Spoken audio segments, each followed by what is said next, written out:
Okay, continuing along in the learning of humility of Anava, and he quotes over here from the Gemara in Pesachim. The Amr, it says in Pesachim, Kol Misyahir, anybody who is arrogant, Im Chachamu, if he's a wise person, but over here it means someone who has the Chachmas HaTorah, has the wisdom of the Torah under his belt.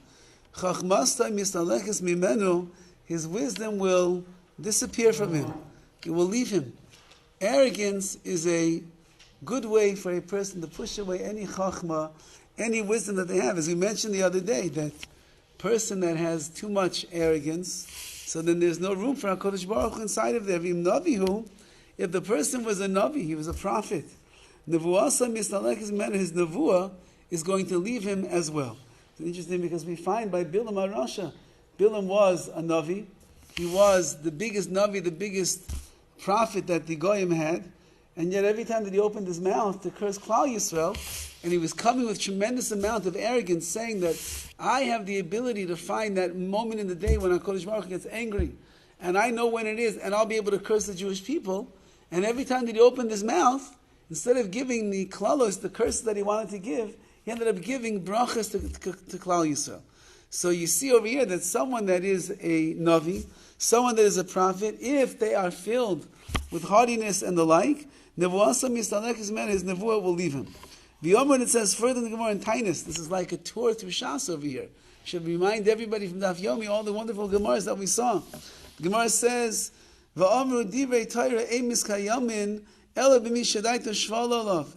will not list, it will not exist by anyone unless they are humble to the core. Unless a person is humble, so the Torah is not going to be miskayim, will not be able to stay inside of them. Ubi Yushalmi, then he quotes a very long Yushalmi from Yevamis, and Yevamis, we all are experts by now in the laws of Yivam, and what it means, a Yevama, and a Yavam, and a Zika, and all of the above, and Shumas, Meiser, all the oral, not oral, all the different things that we've been learning about the last 70 days of our life. So he quotes over here a Gemara from Yushalmi, the Yevamis in Yushalmi. And it's a very long piece. I'm not going to go through the entire piece, but basically it comes out like this. There was a city called Simonia, and they needed a Rav. So they came to Rabbi, who was the great Rabbi, and they said, can you do us a taiva? Can you get us a Rav? We need someone who's going to teach us. We need someone that will lead us. We need someone that will guide us. Rabbi, you're the leader of Klal Yisrael. Get us a Rav that will be able to guide us. So he chose for them Levi Bar Sisi. Levi Bar Sisi was the great Rav that he said, he's your man.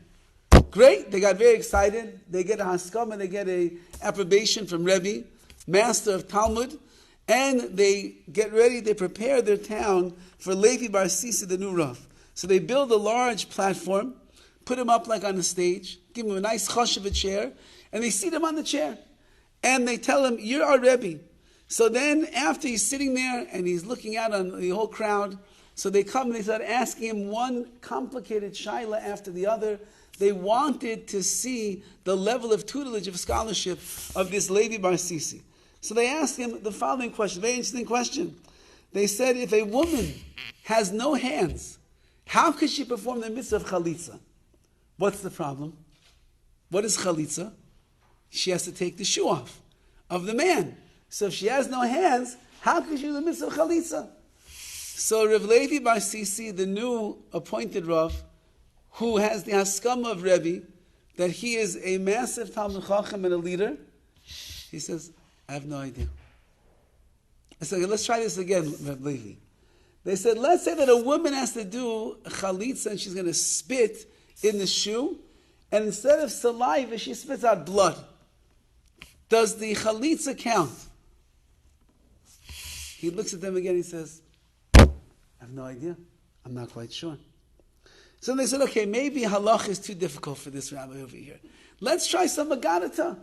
So they ask him some very obscure, like philosophical, homiletic type of a thing. And they ask him the pasuk. The pasuk says in Daniel the following. It says, Aval agid leches harashum bichsav emes. It says, I'll tell you what is noted in truthful writing. So noted over here, it sounds to be like a decree that is temporary, but truthful makes it sound like it's permanent. So they asked him, so what is it? Is it permanent? Is it temporary? What kind of a decree is going over here? And then, says the Gemara, once again, V'lei Givun, he didn't answer their question. So they got very upset. Here's the great Rav. They built a nice platform. They put it in a chashuva seat. They sent out all the flyers. Everybody came to greet the new Rav. They got very upset. So they came to Rabbi. And they said, what kind of rabbi did you give us over here? You told us you're giving us a Talmud Chacham. You're giving us a Gadol Ador. He's going to take care of our town. He doesn't know any answers to any questions that we ask. So Rabbi tells them, I'm telling you, he's as big of a Talmud Chacham as I know. He knows all the halachas. I know what's going on. So Rabbi sends for Levi ben Sisi, and he asks him the question: if she spits blood into the shoe instead of saliva, what's the halacha? Is it a good chalitza or not? So he said, if there's a little bit of saliva in the blood, it's good enough. Good. And what if she has no hands? How does she do chalitza? How does she take off the shoe? He said, with her teeth. What's the problem? Very good. Then he said, this whole pasuk, is it truthful? Is it permanent? Is it temporary? And he said, he goes through, he says, before the decree is sealed, so then it's temporary. After the decree is sealed, so then it's irreversible, it's going to be permanent. So he says, you see that what? Rabbi said to Levi, so why didn't you answer them? If you're able to answer all the questions to me, why did you not answer the new town that has taken you on as the Rav? So he told them very simple. Amale, he said, Asali bima gedola. They made a massive platform for me. And they made me sit on top of that stage. V'tafach ruchi alai. I'm telling you, he said, the pride overcame me at that moment, and I lost my chachma, I lost my wisdom under the duress of the pride that I felt inside. The Karlov, and he called him a pasuk upon him, im nevalta bis nase, v'im zamais yad lepen. And it says in the pasuk in Mishlei, if you have been shamed in regards to Torah, it's because you raised yourself, because you lifted yourself up. And he quotes over there the Tosafos Yeshanim in our Yavamis, which Be'ez Hashem we will see on page Kuf Hey 105.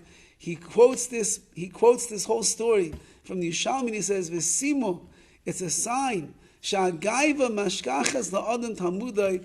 A person that is a hardy individual, he will lose and he'll forget all of his gaiva. So says Rav Chaim Kanievsky over here, the platform for retaining your wisdom is a person who makes himself humble. The platform for ruining your wisdom, this is very good for my humility, by the way. Yeah, the platform for your anivos is for a person not to put themselves on a pedestal, not to allow themselves to become arrogant and haughty, and then, as we'll see even more with many more of the beautiful sources that Rav Chaim will bring, that will be the greatest way for a person to absorb, to retain, and to hold on to their Torah.